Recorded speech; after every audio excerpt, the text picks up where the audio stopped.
Siamo con il presidente dell'Acquedotto Basso Livenza, Andrea Vignaduzzo. Presidente, oggi si è appena inaugurata la casetta dell'acqua qui a Portogruaro. Diciamo, per essere sinceri, che ci è voluto quasi un anno prima di realizzarla, a differenza invece di quella di Cinto Commaggiore, dove i tempi mi pare sono stati molto più celeri. Allora, da quella di Cinto a questa casetta sono cambiate alcune cose, perché gli acquedotti non sono più gestiti come società privata, ma sono gestiti da quasi un anno come una società pubblica, quindi non possiamo più passare attraverso dei percorsi molto brevi di assegnazione degli appalti, ma dobbiamo seguire un iter che è quello ufficiale tipico, ma veramente tipico degli enti pubblici. Questo comporta tempi più lunghi. In realtà questo noi non l'avevamo previsto e non era prevedibile, e quindi è questo il motivo per cui ci abbiamo messo più tempo. In realtà diciamo abbiamo fatto di necessità virtù, abbiamo imparato la lezione, e per cui le casette che andremo adesso a posizionare entro la fine dell'anno, posso menzionarvi per esempio Sant'Ostino di Livenza piuttosto che Concordia Sagittaria, abbiamo svolto le pratiche in modo diverso, conoscendo finalmente quali sono i tempi e anche quali sono le modalità, perché cambia la burocrazia vera e propria. Io avevo letto anche che era prevista una casetta dell'acqua nella frazione di Summaga di Portogruaro. Cosa mi sa dire lei a proposito? Che anche lì noi l'abbiamo già prevista anche noi, ovviamente, quindi la notizia è vera e la confermo.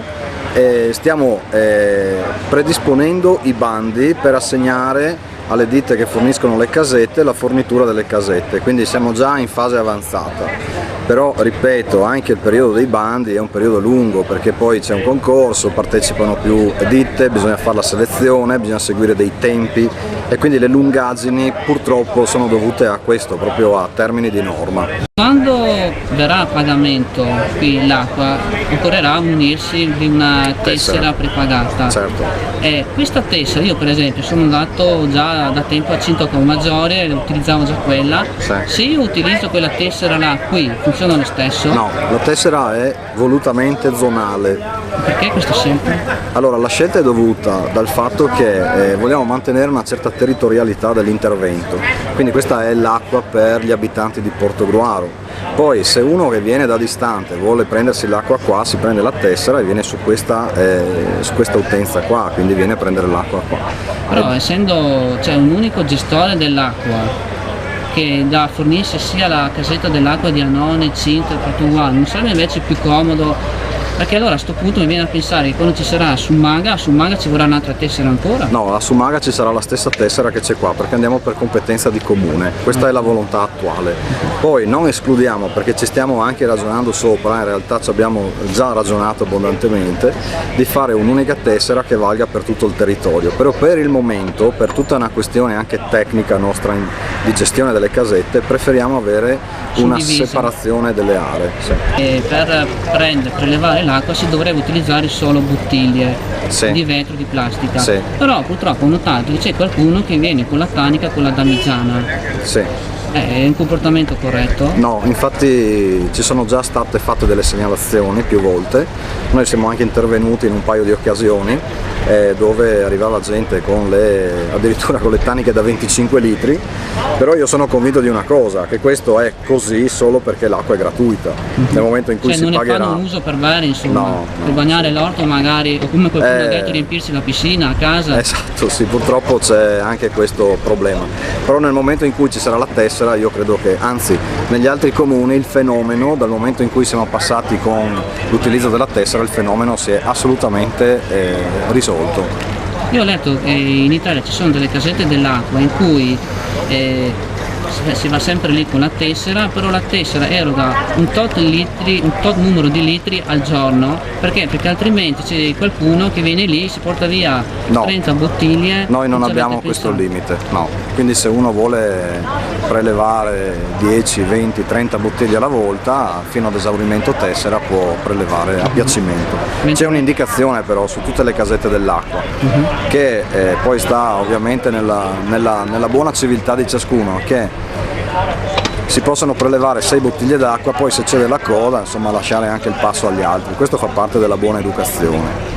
Purtroppo qua in Italia però ultimamente lascia un po' a desiderare. Non so cosa dire. L'ultima domanda, visto che lei prima aveva accennato a delle polemiche legate alla casetta dell'acqua di Cinto, d'accordo che le tessere ce n'era qualcuna che non funzionava. Però io ho anche sollevato un'altra questione: come mai lì a Cinto l'erogatore dell'acqua fornisce solo 1 litro d'acqua alla volta, invece qui c'è la possibilità di utilizzare mezzo, 1 litro, 1 litro e mezzo? Cioè, secondo me i cittadini di Cinto Commaggiore sono svantaggiati.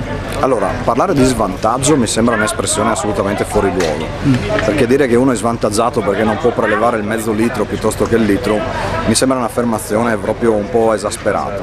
Posso dire questo, che siccome parlavo di percorsi che stiamo facendo nelle casette dell'acqua, ogni passo è un miglioramento, quindi abbiamo avvertito l'esigenza di avere la distribuzione del mezzo litro e abbiamo messo la distribuzione del mezzo litro. Però oggi ritornare a Cinto, cambiare la casetta per mettere la distribuzione di mezzo litro è un costo che non riusciamo a sostenere. Visto che queste casette hanno l'obiettivo di autoalimentarsi e di autosostenersi anche economicamente, senza che ci siano dei lucri spaventosi o dei lucri esasperati, quindi non riteniamo di intervenire. Poi in realtà la questione del mezzo litro d'acqua, io ho un po' anche sentito diversi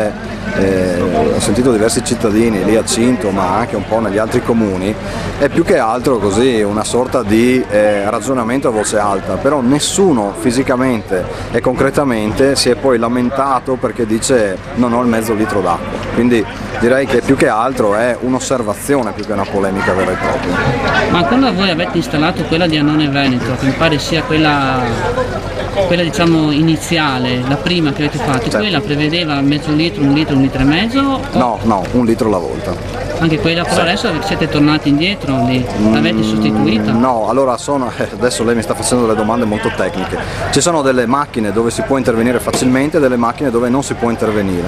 Quella di Annone era una delle macchine che in qualche modo permetteva un intervento a basso costo. E quindi non si può riuscire a fare a Cinto Commaggiore? No, questo mi dispiace, però nel momento in cui ci sarà un guasto tale per cui sostituiremo la macchina faremo un intervento definitivo e metteremo il mezzo litro. Ultimissima cosa che le chiedo.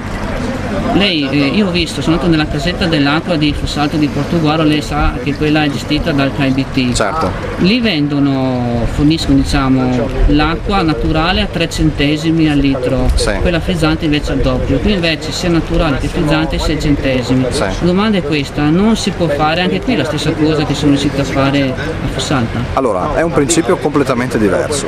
Noi facciamo la gestione diretta, il KBT, da che ne so io, ha fatto un appalto a una ditta esterna, quindi il prezzo finale dell'acqua lo decide la ditta che gestisce la casetta. Io non so perché hanno messo questi prezzi e non mi metto a discutere ovviamente, però noi applichiamo questi prezzi che sono enormemente vantaggiosi rispetto all'acquisto in supermercato e sono prezzi decisamente popolari, direi, quindi per un'acqua che comunque è direttamente dalle fonti di Torrate e comunque dentro a questo scatolone c'è un sistema di filtraggio, di controllo e di raffrescamento, quindi è un servizio vero e proprio. Per caso, ultimissima domanda, lei sa quando a settembre verrà a pagamento qui la casetta dell'acqua dove ci si può rivolgere per l'acquisto delle tessere? No, non le so ancora dire perché stiamo proprio selezionando i punti vendita, però verrà verrà fisso proprio un avviso su dove sarà questo posto di vendita tessere.